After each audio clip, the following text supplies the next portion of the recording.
if we failed at anything, it was making the small game.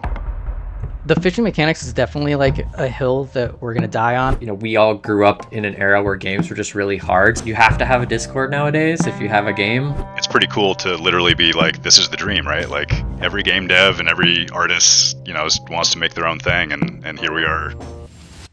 Today we're meeting the minds behind my new favorite indie game right now. Voodoo Fishin is a multiplayer fishing game set in the spooky bayou. You're a puppet, there are creepy sea monsters, countless fish, and you're in it all with your friends. I'm Macy Toppin, I'm a game design advocate at Bezi, and today we have a very exciting conversation with the actual studio behind Voodoo Fishin, an indie trio named Lost Arcade. I'm very thrilled to join them for an in-depth convo where we cover all the aesthetic elements that make up their Jim Henson adjacent horror bayou game world, how they tackle designing the most realistic fishing sim that I've ever seen. It's a jam-packed conversation with tons of information, so without further ado, smash that like and subscribe button and we can get on with the show.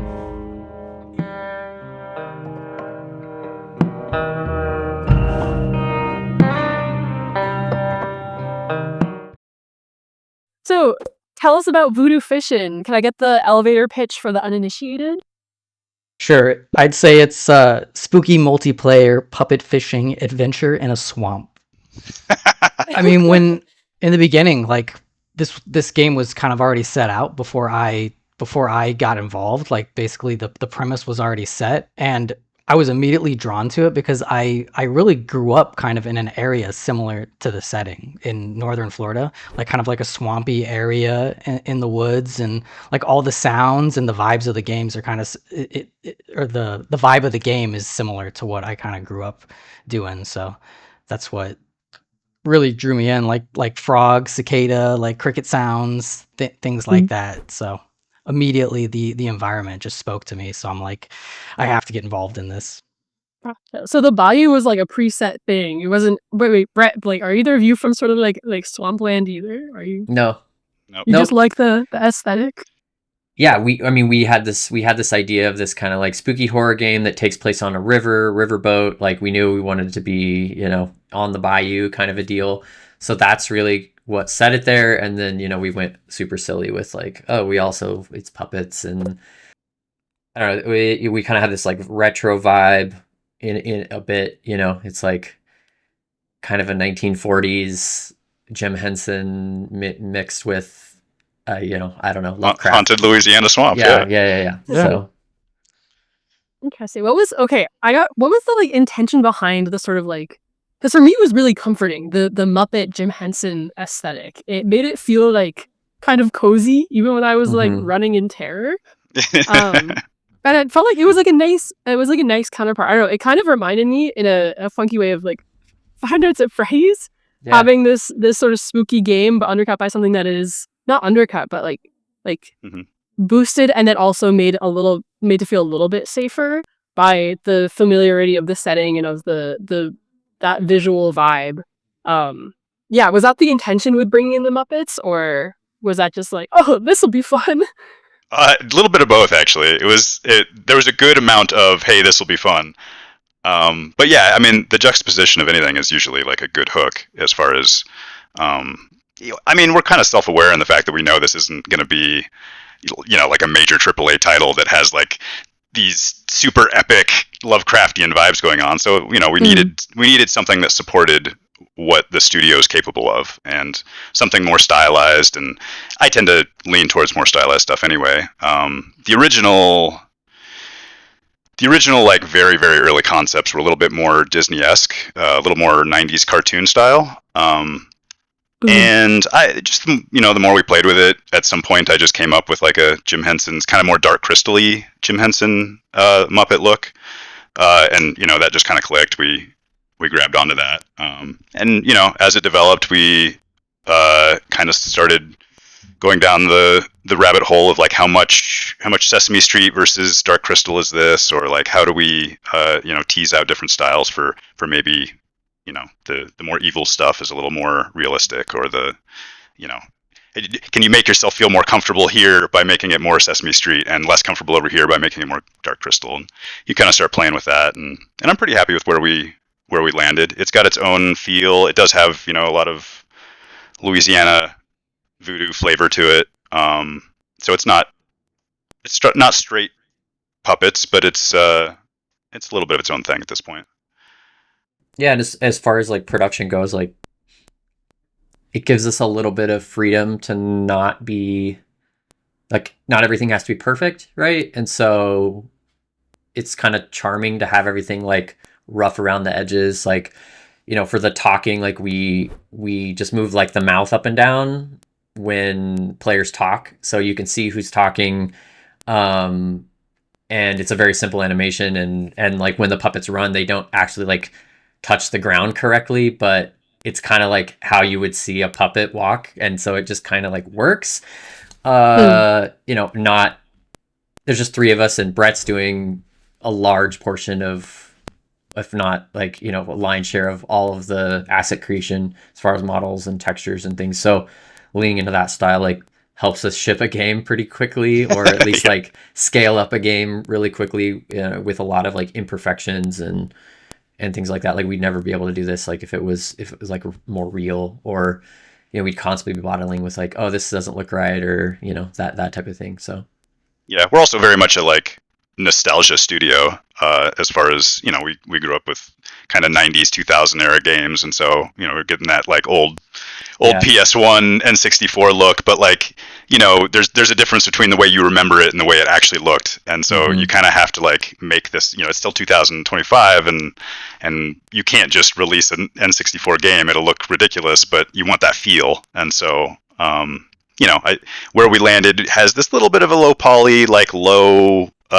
resolution feel to it, even though it's not actually as low poly or low resolution as it, you know, should be. as your brain makes it be. Yeah, as it should be, right?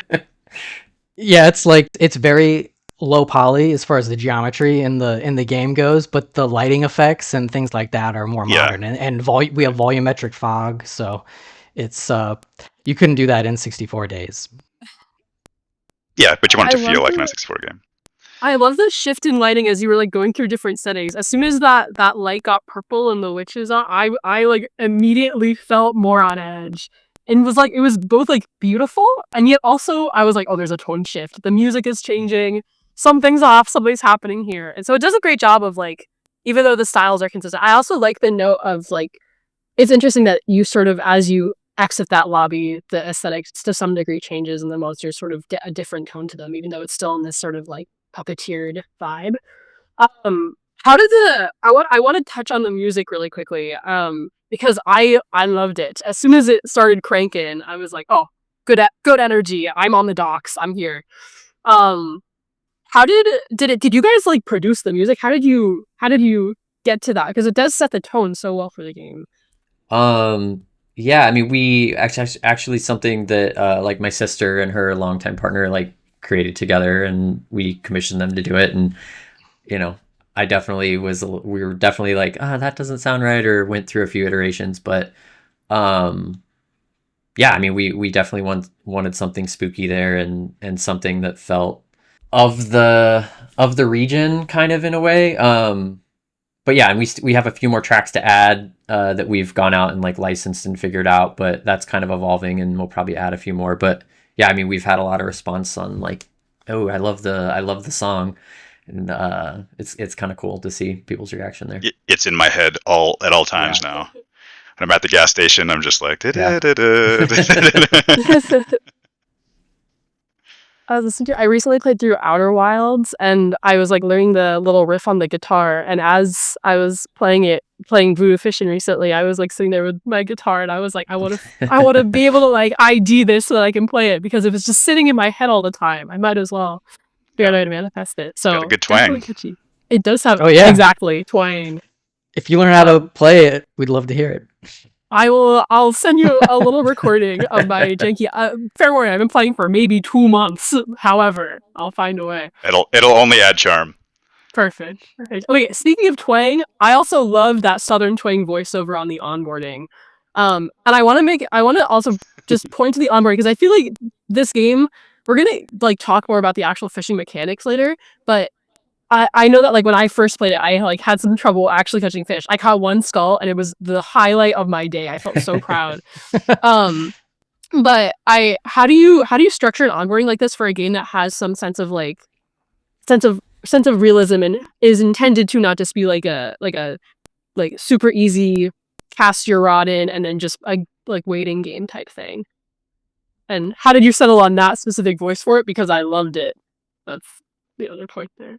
Well, I'm glad you like it. That's my attempt at southern Blake's- accent. Yeah, Blake's it's me. best Cajun. Yeah. It's Blake. Really, I was like, I think this is Mark. Thought it was me. I like that. Yeah. Yeah, we've talked about like hiring someone to do that too, or finding someone to help us with that, because I'm definitely not super happy with it, or don't think it's quite authentic, but yeah. So I don't, just watching a lot of YouTube videos of Cajun accents and trying to like emulate it the best, but it's fun. As far as like onboarding, I think like, we're still working through that. I think we still aren't onboarding users as quite as well as we would like to. I guess going more into the fishing in general, like we're trying to make the controls and do something completely different than I think any other fishing game does, as far as we all want as much realism as we can there. So like flicking the mouse to cast and like the timing for like releasing it. And so I think we're still working through the tutorial there. We all grew up in an era where games were just really hard. So we struggle with like, how much do we block users from doing things as they learn the game, like a very handheld tutorial versus just like, they'll figure it out. We have to find the right balance there, or that's still in progress. Yeah, up to this point, it's been a tricky balancing act of like, how much time do you spend teaching people how to play it, and how much time do you spend just making the game for them to play? And so, we've been up against the wire with that so far anyway. And like Blake's alluded to before, it's difficult to tell when it's time to make the tutorial, because you kind of need the core mechanic of the game in place to teach. But there's also this aspect of, it is kind of one of those more exploratory games, and it's multiplayer in a way that hopefully your friends can be there to teach you how to play it. And we want people to like die often. Yeah, right. Like, oh, I didn't realize this thing was going to kill me. Like, we want a little bit of that in there too, right? So it's, you can't protect people from everything, and we I don't know. So, and I think with the three of us also like don't always all agree on that. So that's always a fun thing to like, discuss, argue about.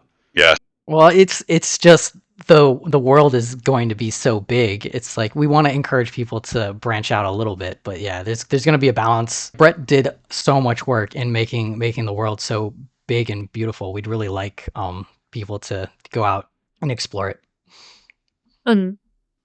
Nice.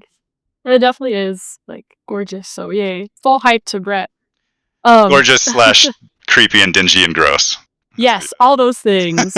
You did a great job of making it kind of nasty. Thanks. I would love to hear about how actually spooky the goal for this game is, because it seems like that's not necessarily the like primary running point. It seems like it centers so much around the social aspect. But how do you balance like social, spooky, and then also like fishing simulation in one world? Especially spooky and humor as sort of counterparts to each other.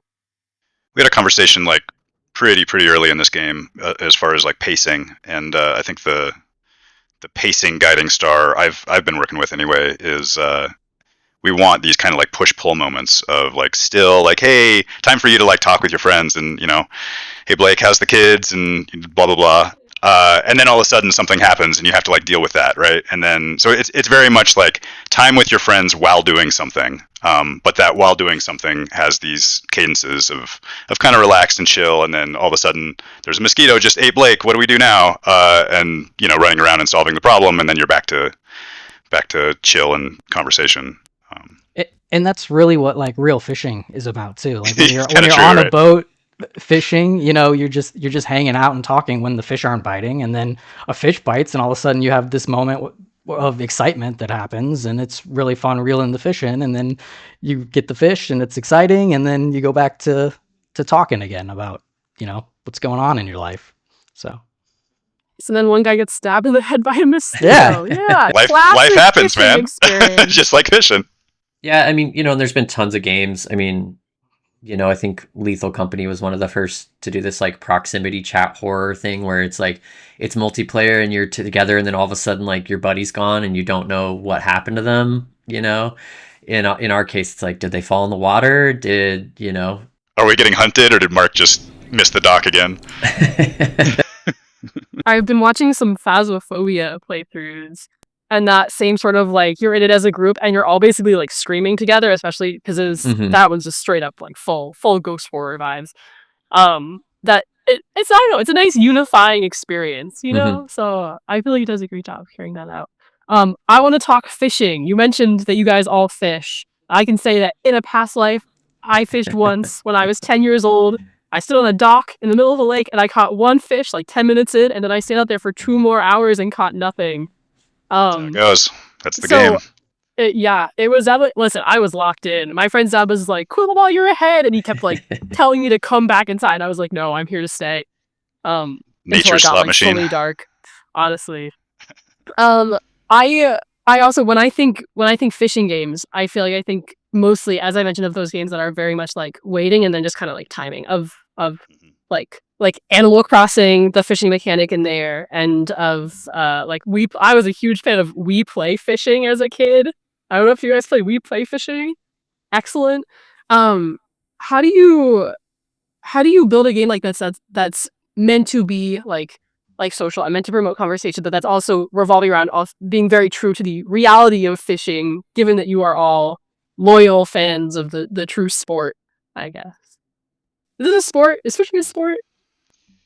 Yeah, it's the sportsman sport. So true. Yeah, as far as like the controls of fishing or like how the fish are distributed in the environment, what we basically did is we tried to make it kind of simulate nature. So it's like the fish actually have preferences of where they want to be and actually what kind of bait they will bite. So and you can buy bait in the tackle shop that is, let's say, like juicy and crunchy. Like, I know it's disgusting, but like that's what a fly would be probably. And fish love flies, so certain fish might like that versus other types of fish, like a catfish likes stinky bait or just like rotting bait, something like that. So we have this entire like tagging system that makes it so that these fish will actually kind of gravitate to certain things. They have likes, they have what they want to do and where they want to be, and then you kind of have to learn that. Like, you have to learn these characteristics of these fish and kind of learn the environment, and then you can you're more likely to catch what you want in that case. Yeah, it's like, there's 70 something fish in the game right now, and we plan on like trying to almost double that, I think. If you stay in one spot too long, you fish out an area, so like only so many fish are in one certain area at a time, and they replenish slowly. So yeah, we've definitely spent a lot of time, trying to make it as realistic and as we can with, while keeping sort of the fun, kooky visuals. Has this? Okay, I want to hear about how people have received it, because I'm genuinely wondering if this makes people who are not like fisher folk better fishermen. Probably not, but I mean, we've had players be like, "Oh my god, I love the fishing. This is like the best fishing game I've ever played." And then we've had some players like, "This is ridiculous. Why do I have to like hook? Why is there not a timer and a like everyone wants like Animal Crossing fishing or something super simple." Yeah, I mean, we've had enough people really love it that I think we're onto something there. Yeah. The fishing mechanics is definitely like a hill that we're gonna die on, because like just the gesture based fishing is it just feels really natural to like someone who's fished before. There are improvements we can make though to like make it a little more forgiving, right? We can teach it better, and we can also make like tone down the precision that you have to do it if we wanted to. But we don't want to, like Brett was saying, like we don't want to handhold too much. Like we want this to feel like there's skill involved, and there's going to be a skill gap.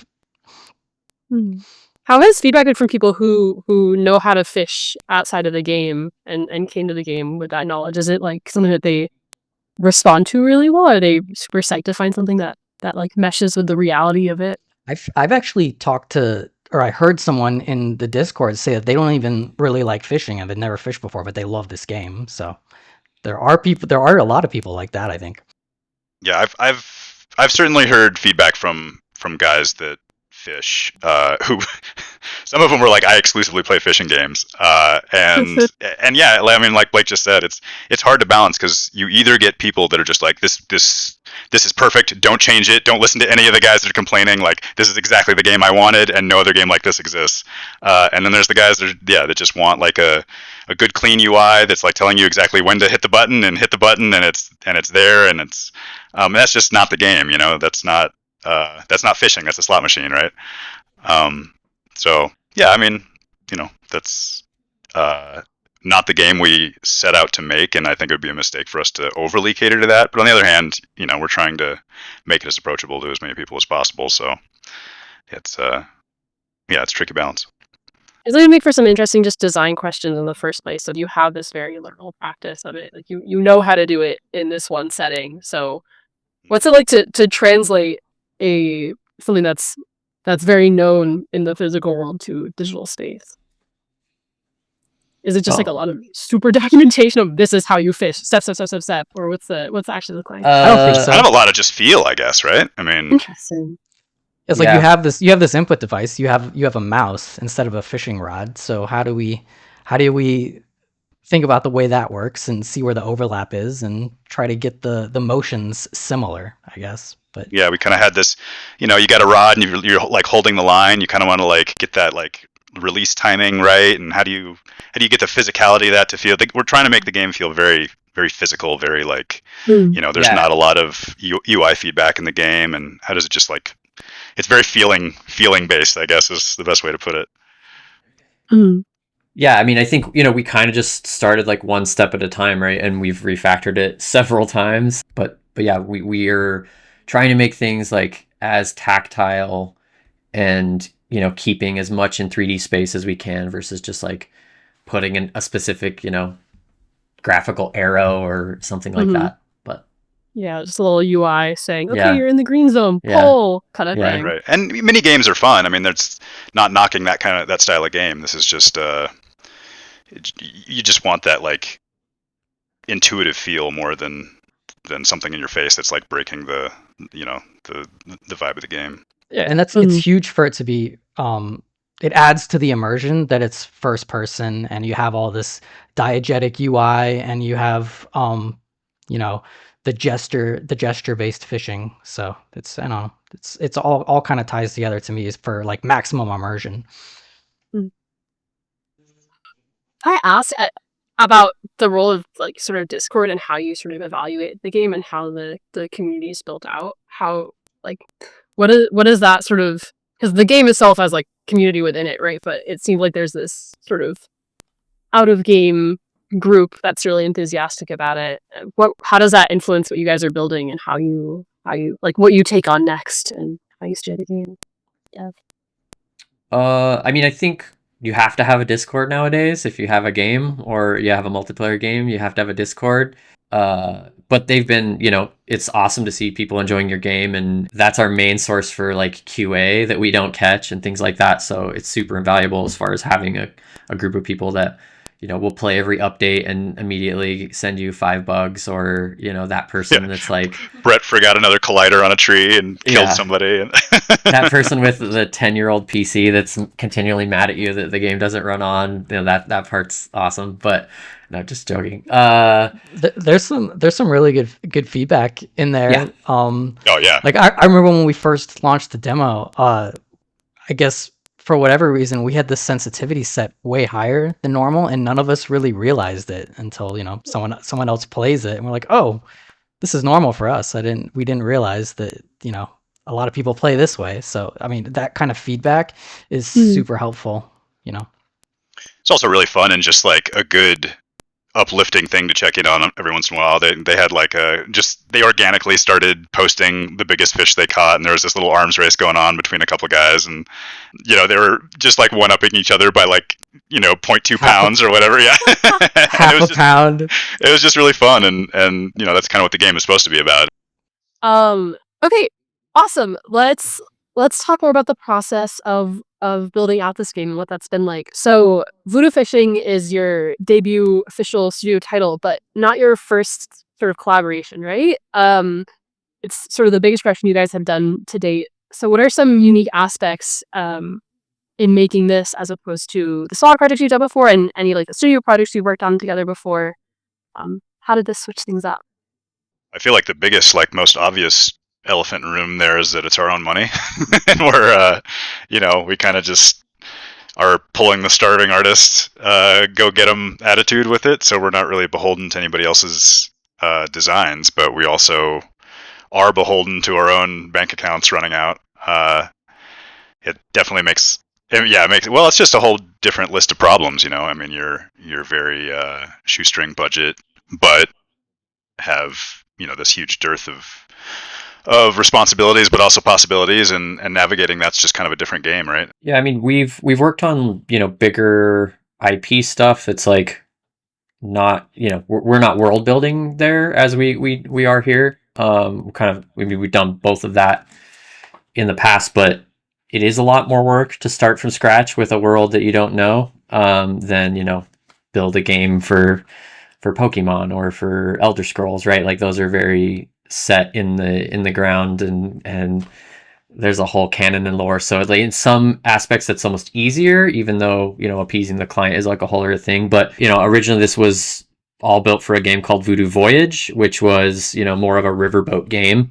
Yeah, I think originally the funny little pitch that Blake threw me on the on switching it from Voyage to fishing is we were having just a lot of hard times prototyping for Voyage. It was just kind of slow going, and we were making good progress, and it was a fun game, but it was a little bit ambitious for our first game and our first try at releasing. There's so much that goes into releasing a game that we're experienced with making games, but we're not necessarily experienced with all the other stuff that goes on in the background. And if we're going to do this for ourselves, we wanted to make those mistakes as cheaply and quickly as possible. So yeah, once we decided on fishing, Brett went in and made all of these, concepts for how we're going to build out all these features of like, okay, here's where you can fish, here's where you die. If you fall in here, here's where, I think explaining all these concepts. And we have sort of like, we call it like your fishing rig. You're like building out your whole setup, and like each little decision here matters and has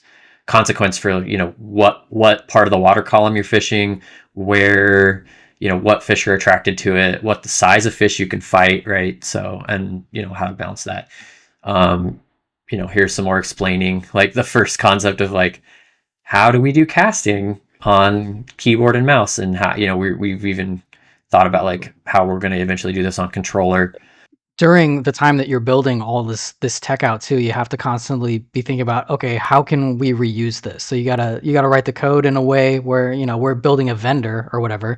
We have to have a foundation where it's like, all right, we can use at least this amount of code for all vendors. They're all going to be different, but they can share this code. And so there's a lot of planning that goes on, constantly thinking about that. Slight pivot, but to delve more into the production process, especially working as such a small team. I know you guys have been using Bezi to help you build. Had you used AI tools before to try to facilitate the process, especially on that like quick turnarounds, lots of ideas, not a ton of time type schedule? Yeah, I mean, I've been dabbling with the AI tools for basically as long as they've been out, and to various degrees of success, or I guess like excitement or frustration. Yeah, it was cool to see a tool that came out that just made me feel so productive, or I was able to do a ton of things that would have taken an extra partner there. Oh yeah, for like a very small studio, like we have 3 people, without tools like that, like we wouldn't be able to try things out as much, right? It's like, because time is so important, how long it's going to take to develop a feature, that you don't really have enough time to experiment and try different things, try what works and see what doesn't. You have to kind of just hope that it works. But with doing this, it just allows us to not be scared about trying new things, because it doesn't take much time to try a new thing. Yeah, it's kind of given us, we're a small studio with big studio tools now, right? Like we we kind of like get all these big premium ways to work that just otherwise we'd have to do many more monotonous tasks or do it in a frustrating way, and just have to bear down and do it that way. But now we can very quickly and easily make essentially premium tools to help us with the workflow with almost no downtime. It's makes 3 guys feel like 10 guys sometimes, or more than that. Yeah, it's great because I get to focus on like normal like core concepts of the game, and if Brett or Blake need a tool to help them do the art or the animation that they're doing, they can just do it with a tool like Bezi, where and I can keep focusing on what I'm doing. I would love to hear a little bit more about the specific tools that you've built. Like any examples? Maybe Brett from like the art side. Sure. Yeah. Yeah. I mean, I'm an artist first, definitely. Like I'm not really a tech artist. I'm an art artist. So anytime I'm touching Bezi, it's really for like a small little siloed thing for me, making tools. We have, one great example is I started off just making some small little tool to just duplicate fish. We had, I don't know, maybe 6 different fish species in the game at the time. And I just needed a quick way to, for any fish, we've got a prefab, we've got like a whole cascade of assets that are tied to one fish, and it's kind of a tangled mess to duplicate it. So, I made a quick little tool to duplicate that. And then Blake saw that tool and grabbed it and iterated on it and made this whole visual manager with a nice little UI to like quickly look at everything, and it's got all the assets laid out. It's a very it's a very necessary. We've ballooned that to over 100 fish. That would have been an absolute disaster to try to manage, especially now that we're trying to balance. And there's all these little sliders and things that we're messing with tags, trying to make sure that each fish shows up in its own little ecosystem. And so balancing is very difficult with 100 fish. But now we've got this perfect little manager, which, I mean, if we had to take Mark's attention away from programming, I don't know how long that would have taken. But to my knowledge, you didn't have any time wasted on the manager, right, Mark? I mean, and look at that. I mean, I looked at the code, but I didn't write any of it. I mean, the big thing for me is like, especially with the tooling, is it's just editor stuff. Like, it's not really in the real game, so I don't need to like code review it because it's not going to affect the rest of the game and the core system. So it's great that I can just let them go and build whatever tools that they need, and I really don't need to code review it or anything. Yeah, there's another example of just like, we have all these little fishing areas. They're just null objects in Unity. They did what they needed to do, but they were just so hard to manage. And for such a visual game, I really wanted the biome that it's in to actually react to what kind of fish. If it's a rocky area with like a muddy bottom and there's trees growing out of it, I wanted certain fish to know that it's a rocky bottom, with trees growing out of it. And so, visually placing that in the world was important, but these are just null objects with scripts on it. And so, I fairly easily got Bezi to make me a nice little bounding box that was color-coded to what that area is. It was just, as an artist, it made visualizing this little thing so much simpler and just so much more intuitively how I work. Whereas at another studio, I feel like that job would have had to fall on somebody else or taken up somebody else's time and been a lot more of a conversation. In this case, I just got to do it by myself, and now I have a nice little thing that everybody else can use, and it's easy that script's just part of the editor now and the default of how you look at fishing areas. So, yeah, cool, pretty indispensable. Love, glad to hear it. Can I split off into, so Mark, you said that Bezi can help take some of the effort off of like the reviewing side because it's helping build these more like editor side tools, giving you more time for the deeper tech stuff, the in-game mechanics and experience and that kind of thing. Does Bezi play into your workflow at all on that side as well? And any spots where you found it helpful in that realm, and like refactoring or oh yeah, for sure, or like just development in general? Yeah. So in coding, there's a lot of like, sometimes you have to do a lot of boilerplate code, they call it, where it's like repeated code because it follows a pattern or whatever, and Bezi can pick up on these patterns, like these designs that I've established and stuff, and extrapolate those to do similar things, and yeah, when there is a refactor, I kind of know how I want the new design to look, and I can explain that to Bezi, and it can roughly get it pretty close to that, and then I just go in and refine it and all that stuff, and it speeds me up at least double for sure in just normal day-to-day stuff that I'm doing. Yay! Awesome. And Blake, how does it fit into your workflow? Yeah, I mean, it's hard to pinpoint one thing. Like, I'm just constantly, from anything from like tooling to just, helping me write scripts that I would have asked Mark for, right? So I like simple components that randomize an animation or randomize position, or diagnosing like, okay, so how does Mark have this thing set up? It will just explain it to me. And having context there is great. Or can I even stand up this feature most of the way there, and then Mark can just kind of review it or get it networked, right? A lot of it's just like, I know what I want to do and how to explain the feature and how to get it 9/10 of the way there, and Mark can just kind of pick it up at the end and get it across the finish line. The great thing too about Bezi is the context that it has of the project, right? So you can ask it like performance questions, like look at the project and tell me, are there too many lights, or are these quality settings for HDRP right? Where's there room for play where we don't necessarily need these settings as high, and like things like that. It's pretty good at that too, and just the context it has of your project. I haven't used anything like it before. Yeah, I feel like that's one of those sleeper features of it. That's as somebody who's not, I mean, obviously I'm in Unity all the time, but I'm not a Unity expert by any means, and so it's documentation at your fingertips for your project that nobody made, right? Like, we didn't have to spend all this time making documentation. Bezi will just look it up, and the other thing is documentation goes out of date immediately. Like, we're moving so fast that anything that we would have spent hours and hours documenting is useless, as soon as the next feature is implemented. So if I have a question, why is this item not acting the way I expect it to? I can literally just go and ask, and it'll give me some sort of documentation, if not just a rabbit hole to go down into, and look more and more at my specific project. I don't have to look at forums. I don't have to dig through a bunch of random answers from 4 years ago that never really got answered. Thanks. Yeah, not guesstimating from Stack Overflow and for some forum post that was written for a completely different Unity version. Yeah, exactly. Nice. Has it changed? It seems like it's changed a bit of how you collaborate with each other, especially in sort of like how Mark's been able to like pivot focus into different areas. But can you speak a little bit to how it's changed the nature of your sort of teamwork and workflows as a group?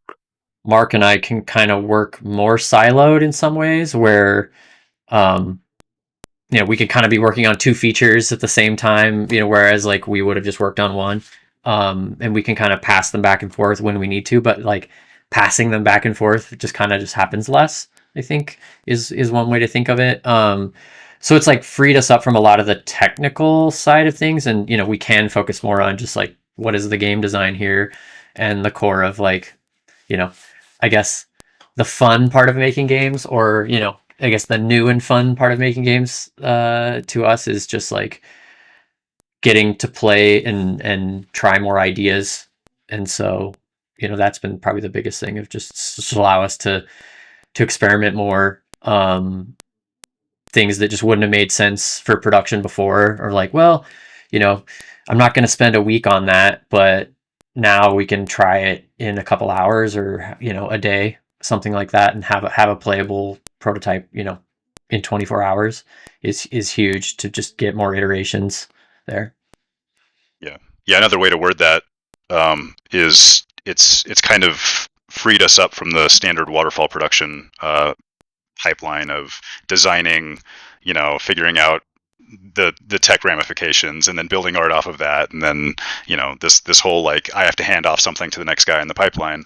we don't really have that waterfall structure anymore of dependencies. It's kind of just like everybody go, right? And you can just collaborate a little bit more quickly. And then by the end of the afternoon, we've got some stood up version of it that we can, have a chat about and decide if this is what we want to do. No, we don't like this. Like this wasn't what I was expecting, and then just keep iterating. It's a much more iterative process than a baked in process. I'm glad it's been so helpful. It's nice to hear that it's really fulfilling that goal of being something that's there to assist you and help you build and help you create your ideas faster and form conclusions and iterate. That's the dream. That's what I feel like AI should be used for, and I'm really happy that it's filling that purpose well, especially in this big journey of Voodoo Fishing. So now that the demo is out, any last philosophical reflections on the process of building Voodoo Fishing as a whole? I mean, it's pretty cool to literally be like, this is the dream, right? Like every game dev and every artist, wants to make their own thing, and here we are figuring out a way to make our own thing. There's a lot that goes into it, and I don't think any of us were naive as far as it just being sunshine and rainbows, but as far as it being what we signed up for, it's so far so good. It's pretty exciting to have your own studio and make the games you want and have it actually work, and have your friends alongside your side while you're doing it, and have a product at the end of it that you're really happy with. It also just kind of feels like the slog's only beginning, right? Like this is kind of our studio debut for a reason. This was very intentional, like the small game, right? Like if we failed at anything, it was making the small game. But we were good at making games. We knew how to do that. Like we've done the easy part. Now we're getting into the realm of like we're not as sure how to like market the game and do all the community outreach stuff. Like now's the part that we really wanted to make this game to learn, right? Like this is the learning part begins now, I guess. And so it's exciting. We're patiently waiting for the Bezi Market My Game feature. We'll work on that. I'll add it to the roadmap. But it is we've gotten our stride, and it feels good to like get our stride. Yeah, that's amazing. Well, congratulations to you guys. I have loved playing the demo. I'm very excited to experience it in the full early access glory. This is a huge achievement, huge milestone in your journey as a creative trio, and we as a Bezi collective are so excited to see more from you guys and see the next phase of Voodoo Fishin and Voodoo Voyage if it comes to fruition in its full scope and beyond. This is an excellent way to introduce your distinctive flavor to the game industry scene. I hugely believe as a player myself that everybody's who gets it will get it. The girlies are gonna love it. So yeah. Thank you so much for taking the time to chat and for sharing your unique styles with the world, for Jim Hensonifying the horror scene. If you guys have any last little like outros or plugs, throw them in. Just wishlist Voodoo Fishin on Steam and join the Discord. So and play the demo. Yeah, play the demo. Tell us how it is. All right. Well, I'll keep it up. I'll share the good word. Thank you so much, guys. Later. Thanks. Bye.